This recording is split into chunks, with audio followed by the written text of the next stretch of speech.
नमस्कार दोस्तों, मैं जेपी। आपका स्वागत है हमारे चैनल में। आज मैं आपको बताऊंगा फॉर्म डी के बारे में कि फॉर्म डी कोर्स क्या होता है। तो form D means doctor of pharmacy. Doctor of pharmacy ये 6 साल का कोर्स होता है। 10+2 के बाद आप इसमें एडमिशन करवा सकते हैं। आप एलिजिबल हैं 10+2 के बाद इसमें जाने के लिए। डॉक्टर ऑफ फार्मेसी एक पोस्ट ग्रेजुएशन कोर्स है। मीन्स ये 6 साल का कोर्स होता है।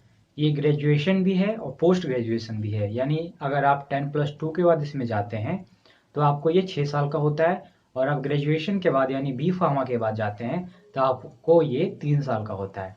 तो बैचलर और डॉक्टर ऑफ फार्मेसी होता क्या है? तो फ्रेंड्स, जैसे बी फार्म और उसके बाद एम फार्म होता है, उसी प्रकार इन दोनों कोर्सों को मिला करके एक नया कोर्स बनाया गया है। एक नए तरीके से फार्मेसी को प्रेजेंट करने के लिए एक नया कोर्स इन्वेंट किया गया है। हालांकि ये बहुत सालों से, बहुत पहले से फॉरेन की कंट्री में, बाहर के कंट्री में चलता आ रहा है, लेकिन इंडिया में ये हाल ही में 5 या 6 वर्षों में आया है। तो ये फॉर्म डी जो है या फार्मा डी जो है, एक प्रोफेशनल कोर्स है जिसमें ये जो है बी फार्मा और एम फार्मा को आप मान सकते हैं कि मिला करके ये बनाया गया है। एक प्रोफेशनल कोर्स है ये अंडर ग्रेजुएट और ग्रेजुएट दोनों जो डिग्री है इसी में आपको हो जाता है। Doctor of pharmacy. एक बात और, अगर आप ये कोर्स कर लेते हैं तो आपके नाम के आगे डॉक्टर लग जाता है। आपकी वैल्यू डॉक्टर के इक्वल हो जाती है। इसमें क्या होता है कि 5 साल आपको जो है पढ़ाई करना होता है, और 1 साल का इंटर्नशिप होता है, यानी हॉस्पिटल में या क्लिनिकल फार्मेसी में आपको जा करके प्रैक्टिस करना होता है। देखिए, मेनली जो है बी फार्मा, डी फार्मा और एम फार्मा ये पहले से चलता आ रहा है इंडिया में, लेकिन बाहर के देशों में भी यही चलता आता है। लेकिन ये एक नया कोर्स है फॉर्म डी। इसका मतलब है कि आपको पूर्ण तरीके से, मतलब देखिए, जैसे आप बैचलर कीजिएगा, फिर मास्टर कीजिएगा, है ना, बी फार्म कीजिएगा, फिर एम फार्म कीजिएगा, फिर पीएचडी कीजिएगा। तो इन सब को मिला करके फार्मेसी में एक जो है वैल्यूएबल डिग्री बनाया गया है, जिसे फॉर्म डी कहते हैं। फॉर्म डी अगर आप एक बार कर लेते हैं, उसके बाद आप प्रोफेशनल हो जाते हैं। उसके बाद कोई भी इंडस्ट्री में कहीं भी एक प्रोफेशनल लेवल पे काम कर सकते हैं। Clinical and commercial use of pharmacy, use of medicine इसमें मुख्य सब्जेक्ट्स होते हैं। अब हम बात कर लेते हैं pharma D, doctor of pharmacy का एलिजिबल क्राइटेरिया। एलिजिबल क्राइटेरिया क्या है, इसमें आप कैसे एडमिशन ले सकते हैं, आप कब एलिजिबल होंगे इसमें एडमिशन लेने के लिए।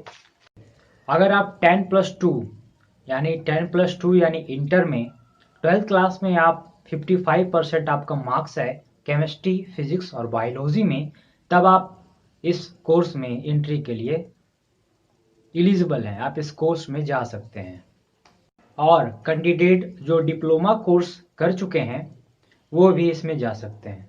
हालांकि देखिए, 10+2 के बाद कोई डिप्लोमा करता है, कोई बी फार्म कर लेता है, कोई एम फार्म कर लेता है, तो आप एम फार्मा करने के बाद या डिप्लोमा करने के बाद भी इसमें जा सकते हैं। हालांकि जब आप डिप्लोमा करने के बाद जाइएगा इसमें, तब आपको ये कोर्स 6 साल का ही रहेगा। लेकिन आप बैचलर करने के बाद जाइएगा तब ये कोर्स आपको 3 साल का हो जाएगा। एडमिशन प्रोसेस के बारे में बात कर लेते हैं कि एडमिशन प्रोसेस क्या है इसका। तो फ्रेंड्स, आपको पता है कि ये कोर्स अभी नया आया है, तो बहुत कम ही प्राइवेट कॉलेजेस और गवर्नमेंट हैं जो इंडिया में अभी उपलब्ध हैं फॉर्म डी कोर्स करवाने के लिए। और जो प्राइवेट कॉलेजेस हैं उनका फ़ी बहुत ज़्यादा है, 6 से 12 लाख पर एनम यानी पर ईयर। और जो गवर्नमेंट है उनका जो एंट्रेंस एग्ज़ाम है वो भी है बस है।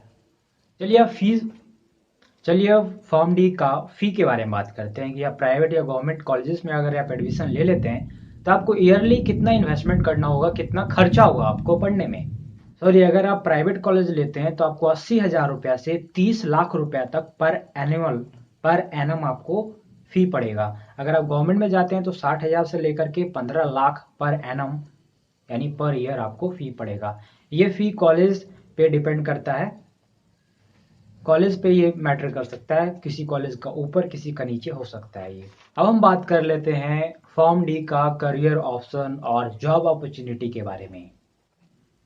तो जॉब अपॉर्चुनिटी जो है एम्प्लॉयमेंट एरिया में है वो फार्मासिस्ट में है, मेडिकल इंस्ट्रक्शन में है, रिसर्च प्रोफेशनल में है, मार्केट प्रोफेशनल वो फार्मास्यूटिकल इंडस्ट्री है, क्वालिटी कंट्रोल है, फिर ड्रग इंस्पेक्टर है। ऐसे बहुत सारे जो प्रोफेशनल लेवल के कोर्स होते हैं वो इसमें है।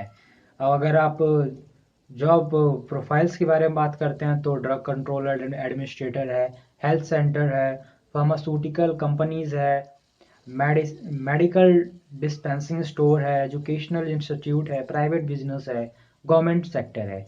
ऐसे बहुत सारा सेक्टर है, बहुत सारा फील्ड है जो प्रोफेशनली लेवल पे एक फार्मेसी को खोजते हैं, एक फार्मासिस्ट को खोजते हैं। और फॉर्म डी एक बहुत ही उच्च लेवल का फार्मासिस्ट माना जाता है। हालांकि इंडिया में भी वैल्यू कम है इनका, लेकिन आने वाले फ्यूचर में इसका बहुत ज़्यादा मांग बी फार्मा और एम फार्मा से भी ज़्यादा मांग इसका होगा। अब हम बात कर लेते हैं सैलरी के बारे में कि सैलरी अगर आप फॉर्म डी कर लेते हैं तो आपको क्या सैलरी, एवरेज क्या सैलरी आपको दिया जाता है। सैलरीज और income in this industry varies from 3.5 lakh to 10 lakh per annum. ठीक है, 3.5 यानी 3.5 लाख रुपया से लेकर 3.5 लाख रुपया से लेकर के 10 लाख रुपया तक आपको एनुअल यानी पर ईयर आपका पेमेंट हो सकता है अगर आप इस इंडस्ट्री में जाना चाहते हैं तो, इस कोर्स को करना चाहते हैं तो। और डिपेंडिंग ऑन द जॉब और scale of business that the candidate has started, pharmacist can earn up to 16 to 20 lakh per annum depending on the quality and the location of the store. सबसे महत्वपूर्ण चीज़ क्या है कि आप clinic खोल सकते हैं। क्लिनिक खोलने के बाद स्टोर भी डाल सकते हैं आप। उसके बाद ये डिपेंड करता है उस एरिया पे और आपकी दवाई की क्वालिटी पर डिपेंड करेगा कि आप कितना अर्न करेंगे। तो फ्रेंड्स, अगर आपको कोई भी सवाल या सुझाव हो फार्मेसी से रिलेटेड तो आप प्लीज़ कमेंट करके मुझे क्वेश्चन करें। मैं आपके क्वेश्चन का आंसर जरूर दूंगा। और अगर आपको ये वीडियो पसंद आया तो इसे लाइक कर सकते हैं। तो इस वीडियो में इतना ही, देखने के लिए धन्यवाद।